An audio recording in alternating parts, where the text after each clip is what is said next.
اس لیے اب عدالت کے پاس آئے ہیں۔ جنرل پرویز مشرف کے وکیل کا سپریم کورٹ میں موقف۔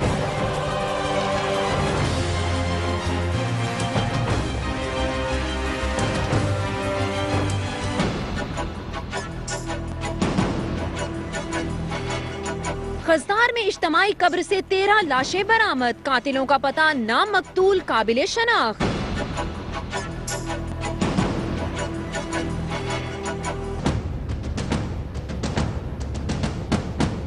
افغانستان سے امریکہ کے نکلتے ہی اسامہ بن لادن زندہ ہو جائے گا، منور حسن کا انتباہ۔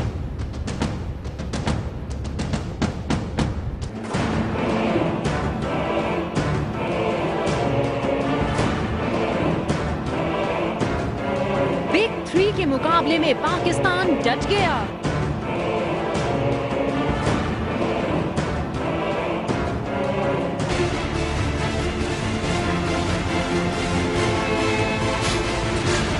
سمجھ نہیں آتا ملالہ کی کتاب کی تقریب رونمائی کیوں روکی گئی، عمران خان خیبر پختونخوا حکومت سے پھر ناراض۔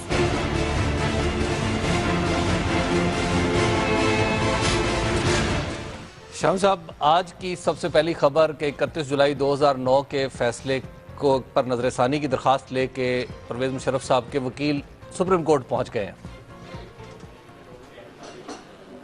ہاں جی، وہ چاہتے ہیں کہ وہ جو فیصلہ ہے اس پر نظر ثانی ہو جائے۔ دیکھیے، نظر ثانی کی پہلی بات تو یہ ہے کہ اس کا دائرہ کار بڑا محدود ہوتا ہے، اور اس میں آپ کسی اگر فیصلے میں کوئی جھول ہو یا کوئی فیکچول غلطی ہو گئی ہو تو اس کی نشاندہی کر سکتے ہیں۔ نظر ثانی کی درخواست کا دائرہ بہت زیادہ وسیع نہیں ہوتا۔ دوسری بات یہ ہے کہ فیصلہ آنے کے ایک مقررہ مدت کے اندر اسے داخل کرنا پڑتا ہے۔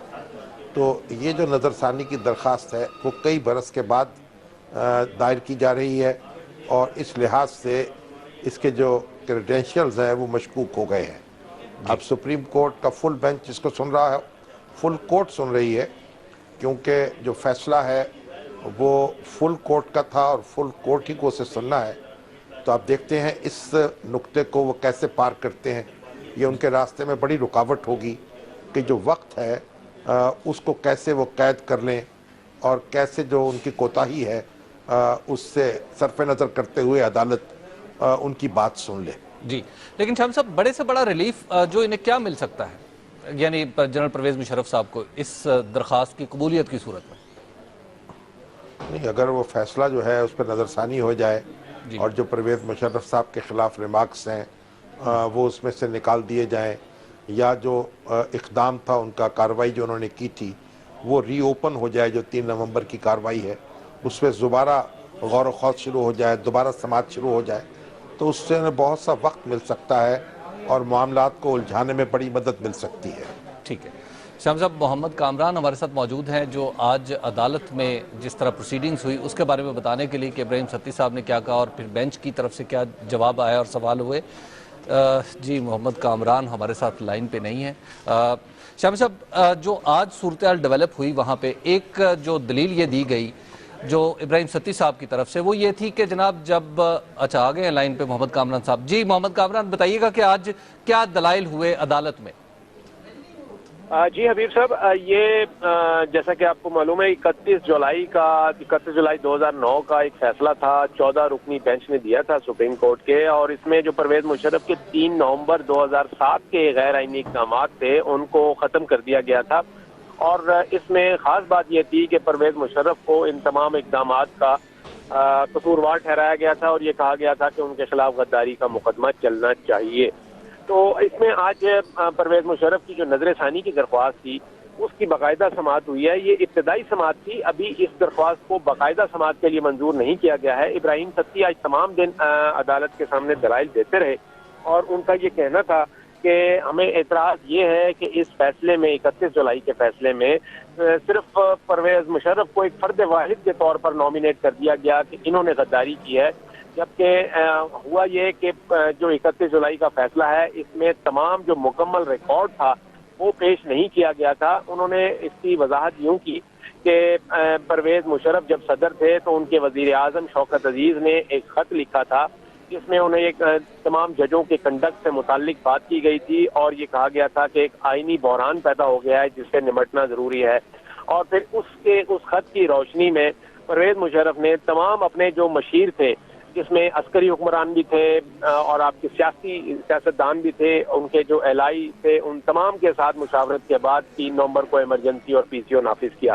تو ان کا یہ کہنا تھا کہ عدالت کو یہ والی بات جو تھی, یہ تمام باتیں جو تھیں ریکارڈ پر نہیں لائی گئی, اور یہی وجہ ہے کہ عدالت نے صرف پرویز مشرف کو 3 نومبر کے اقدامات کا ذمہ دار قرار دے دیا گیا. ان کا یہ کہنا تھا مگر کامران جو وقت ہے, نہیں جو نظر ثانی کی درخواست ہے اس کی مدت تو گزر چکی دائر کرنے کی, اس کے بارے میں ان کا کیا کہنا تھا؟ جی بالکل یہ اعتراض ہے, دفتری اعتراض تھا, اور پھر دفتر نے یہ کہا کہ جب سماعت ہوگی تو اس وقت اوپن کورٹ میں اس اعتراض کو سنا جائے گا. آج ہوا یہ کہ ابراہیم ستی نے یہ آرگومنٹ دیا ہے, ان کا یہ کہنا تھا کہ جی بے شک وہ 4 سال اور 5 ماہ کے بعد ادھر آ رہے ہیں, اس کی وجہ یہ ہے کہ پرویز مشرف کو چیف جسٹس افتخار محمد چودھری کی عدلیہ سے انصاف کی توقع نہیں تھی. انہوں نے مثال دی کہ مثالیں موجود ہیں کہ نواز شریف کی جب اہلیت کا معاملہ آیا تھا تو وہ 9 سال بعد سپریم کورٹ میں لایا گیا تھا, اور وجہ یہی بیان کی گئی تھی کہ نواز شریف نے کہا تھا کہ انہیں پی سی او عدلیہ سے انصاف کی امید نہیں تھی. نہیں تو اس لیے نواز شریف صاحب کا جی ہاں جی اب جاری رکھیں.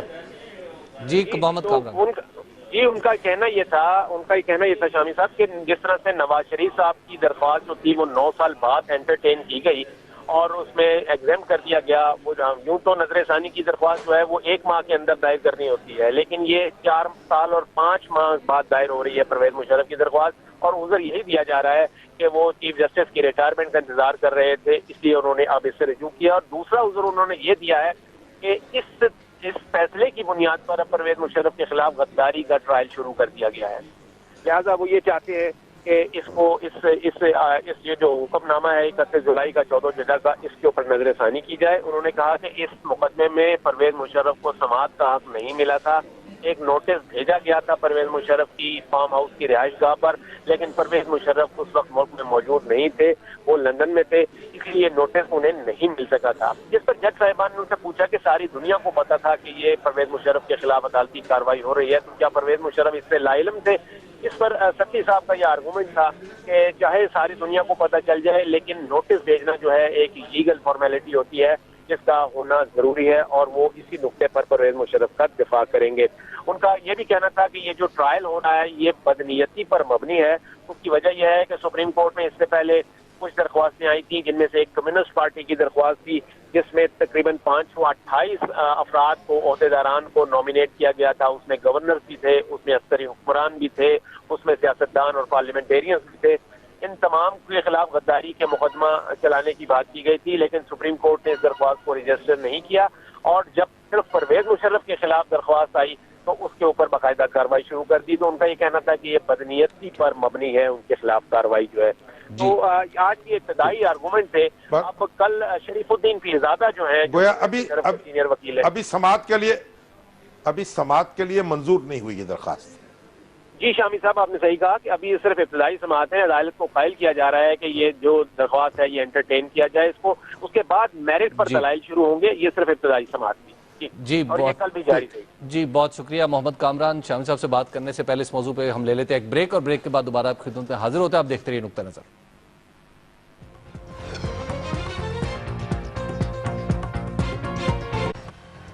نقطہ نظر میں ایک بار پھر خوش آمدید. بات ہو رہی ہے نظر ثانی کی درخواست کے حوالے سے جو جنرل پرویز مشرف صاحب کے طرف سے 31 جولائی 2009 کے فیصلے کے حوالے سے دائر کی گئی ہے.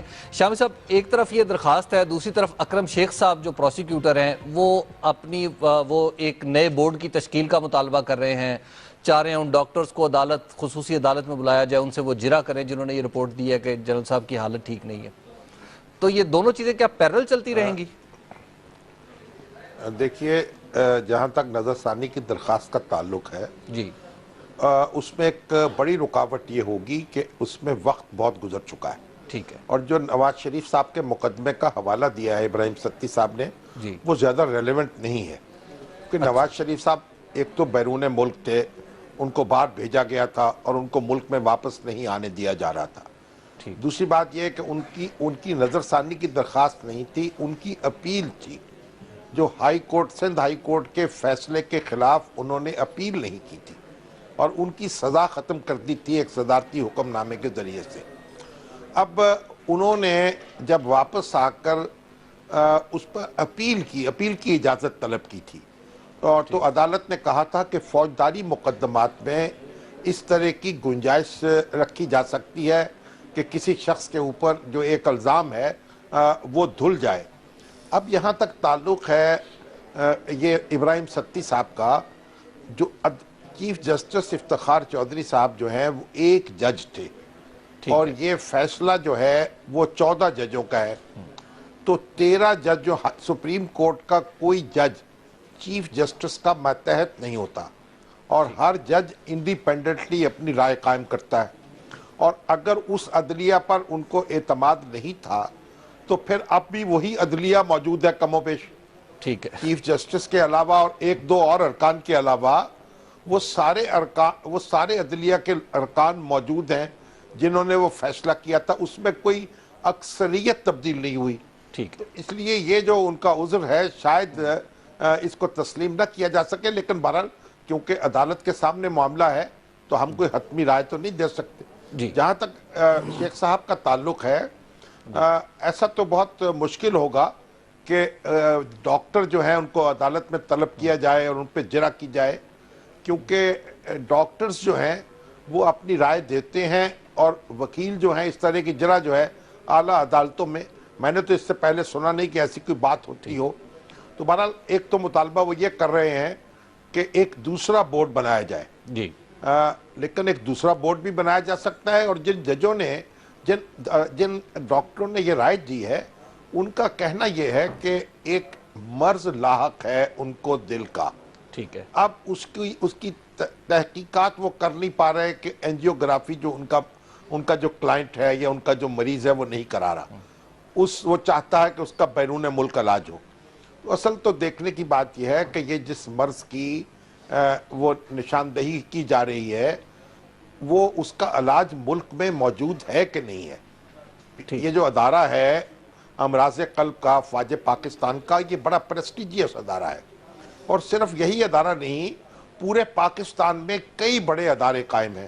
یعنی آپ لاہور میں دیکھیے پنجاب انسٹیٹیوٹ آف کارڈیالوجی ہے، اس کے بعد ڈاکٹرز ہسپتال ہے جو دل کے امراض کا بہت اچھا ہسپتال ہے، پشاور میں ہسپتال موجود ہیں، اسلام آباد میں موجود ہیں، کراچی میں موجود ہیں، اور ہر روز پاکستان میں سینکڑوں لوگوں کی ہوتی ہے اینجیوگرافی، سینکڑوں لوگوں کا، اور آج تک ہزاروں کیا لاکھوں افراد جو ہیں ان کی شاید کی جا چکی ہوگی۔ اور پاکستان کے ڈاکٹر جو ہیں ان میں سے کئی ڈاکٹر امریکن بورڈ ہیں اور بڑے تربیت یافتہ اور سینئر یعنی ڈاکٹر ہیں، اور یہ کہنا کہ ان پہ اعتماد نہیں کیا جا سکتا، یا فوجی ڈاکٹروں پر بھی ان کو اعتماد نہیں ہے، وہاں کے ایکوپمنٹ پر بھی اعتماد نہیں ہے، تو یہ درخواست ان کی جو ہے وہ ایک مذہقہ خیز معلوم ہوتی ہے، واقعاتی طور پر یہ کوئی لگا نہیں کھاتی حقائق سے۔ تو شیخ صاحب ججوں یعنی وہ کیا ڈاکٹروں پہ جرح تو اپنی جگہ کریں گے، ان کی مرضی کرنا چاہیں، عدالت ان کو اجازت دے دے، لیکن ڈاکٹروں پہ جرح کا معاملہ نہیں ہے، یہ ایک وسیع تر معاملہ ہے، اس کو دیکھنا چاہیے اور یہ رائے رکھنی چاہیے کہ یہ علاج بخوبی ہو سکتا ہے ملک میں۔ اس کے باوجود اگر عدالت چاہتی ہے کہ پرویز مشرف صاحب کو کوئی رعایت مل جائے تو یہ اس کی مرضی ہے۔ شامی صاحب کل شریف الدین پیرزادہ بھی ہوں گے اور نظر ثانی کی درخواست کے حق میں دلائل دے رہے ہوں گے، آپ کے خیال میں کوئی نئی چیز نکل کے آئے گی، کوئی نیا پوائنٹ آف لا؟ نہیں، اصل تو بات یہ ہے کہ نظر ثانی جو ہے اس کی درخواست جو ہے اس کا قبول ہونا پہلے تو سماعت کے لیے، ٹھیک ہے، سماعت کے لیے قبول ہوگی اور پھر اس کے بعد وہ چلے گی، پھر اس سے ایک ڈیفنس کا اچھا موقع ان کو میسر آ جائے گا، اور معاملہ لمبا بھی ہو جائے گا اگر قبول کر لی گئی۔ یعنی یہ طول دینا، اس وقت پرویز مشرف صاحب کے وکلا جو ہیں ان کی پوری کوشش یہ ہے کہ معاملات کو طول دیا جائے، نقطے سے نقطہ نکالا جائے، اس کو پھیلایا جائے، اور ہمارے ہاں یہ جو جتنے بھی ہمارے بڑے بڑے سیاستدان ہیں ان کے بھی وکلا وہ مقدمات کو طول دیتے رہے، تو مشرف صاحب بھی اس لحاظ سے ایک سیاستدان ہی کی طرح بیہیو کر رہے ہیں، ان کے وکلا بھی مقدموں کو، تو اگر آپ فائلیں پڑھ لیں جو بڑے بڑے لیڈروں کے مقدمات کی ہیں تو برسوں گزرنے کے بعد بھی ان پر فیصلے نہیں ہو سکے. ایک نقطے کا فیصلہ ہوا تو وکیل صاحب نے دوسرا نقطہ اٹھایا، دوسرے نقطے کا فیصلہ ہوا تو تیسرا نقطہ اٹھایا، ایک درخواست دائر کی ہائی کورٹ میں، پھر سپریم کورٹ پہنچے اور مقدمے نہیں چلنے پائے.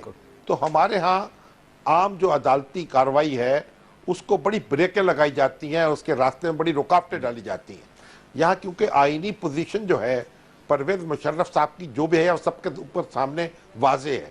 کیونکہ انہوں نے جو اپنا آرڈر جاری کیا تھا نا پی سی او، اس میں بار بار آئی پرویز مشرف کا ذکر تھا، چیف آف آرمی اسٹاف، ٹھیک، یعنی آئی پرویز مشرف دی چیف آف آرمی اسٹاف. ٹھیک. تو اب وہ کہہ رہے ہیں جو چیف آف آرمی اسٹاف ہے وہ تو مشورے کا پابند کہاں ہوتا ہے، وہ تو اس کے حکم پر سارے کام ہوتے ہیں. اب انہیں چاہیے بہادری سے خم ٹھوکیں، اپنا مقدمہ پیش کریں اور جو کچھ کہنا چاہتے ہیں اس میں بہرحال ان کے نقطے جو ہیں اب دیکھیے ان کا کیا بنتا ہے، مستقبل کیا ہے. شامی صاحب ایک دفعہ پھر بریک کا وقت آ گیا اور بریک کے بعد ہم شامی صاحب سے بات کریں گے خضدار کی اس اجتماعی قبر کے بارے میں جہاں سے لاشیں برآمد ہوئی ہیں، ان کے اوپر کیا کچھ کہا جا رہا ہے، لاشوں کی تعداد کے بارے میں بھی کچھ مختلف باتیں آ رہی ہیں، ان پر بھی بات کریں گے. آپ دیکھتے رہیے نقطہ نظر.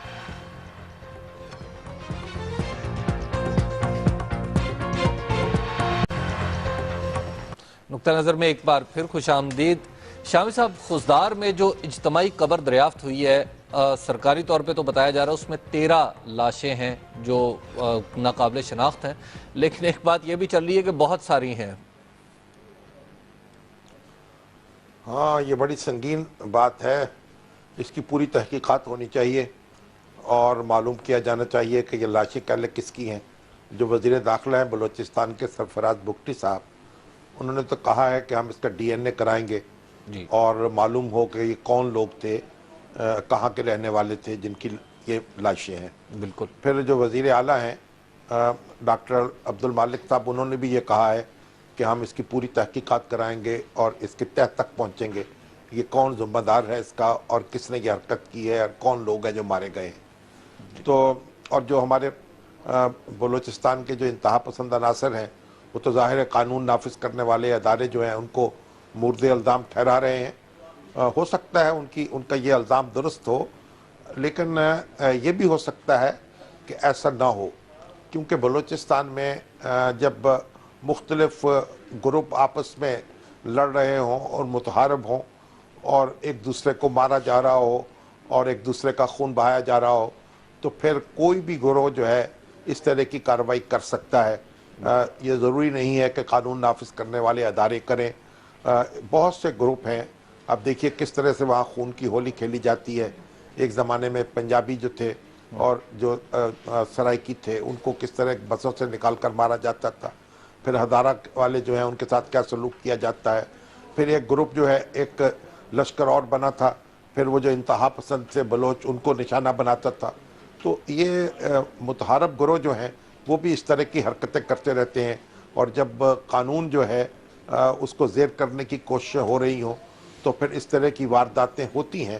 لیکن بہرحال اس کی تحقیقات ہونی چاہیے، ان کا معلوم ہونا چاہیے کون ذمہ دار ہے. اگر معلوم ہو جائے اس کو کڑی سزا ملنی چاہیے. تو اس بارے میں تو کوئی دو رائے ہو نہیں سکتی. بالکل ہم سب اس میں مطالبے میں شریک ہیں، اور وفاقی حکومت کی بھی ذمہ داری ہے اور صوبائی حکومت کی بھی کہ وہ اس معاملے میں کسی کا لحاظ نہ کرے، رو رعایت نہ کرے اور معاملے کی تہ تک پہنچے. شام صاحب اگلی خبر کی طرف چلتے ہیں. آج آپ خود اس کانفرنس میں موجود تھے جہاں پہ منور حسن صاحب کہہ رہے تھے کہ اسامہ بن لادن جیسے لوگ زندہ ہو جاتے ہیں، دلوں میں رہتے ہیں. ہاں اصل میں یہ کانفرنس جو تھی یہ تو قاضی حسین احمد صاحب کی یاد میں منعقد ہوئی تھی افغانستان میں جو پیس پروسیس ہے اس کے حوالے سے. اور قاضی حسین احمد صاحب نے اپنی آخری عمر میں ایک ادارے کی بنیاد ڈالی تھی جو ادارہ فکر و عمل کے نام سے معروف ہے، اور اس کے سربراہ جو ہیں اس وقت ان کے بیٹے آصف لقمان قاضی ہیں اور ان کی بیٹی سمیہ راحیل قاضی اور ان کے دوسرے بیٹے انس قاضی. وہ سارے جو ہیں انہوں نے یہ مل کر اور جماعت اسلامی کے لوگوں کے ساتھ مل کر اس کا اہتمام کیا تھا. بڑی کانفرنس تھی. اس میں افغانستان سے بھی اہم لوگ شریک تھے، پاکستان کی بھی سیاسی جماعتوں کے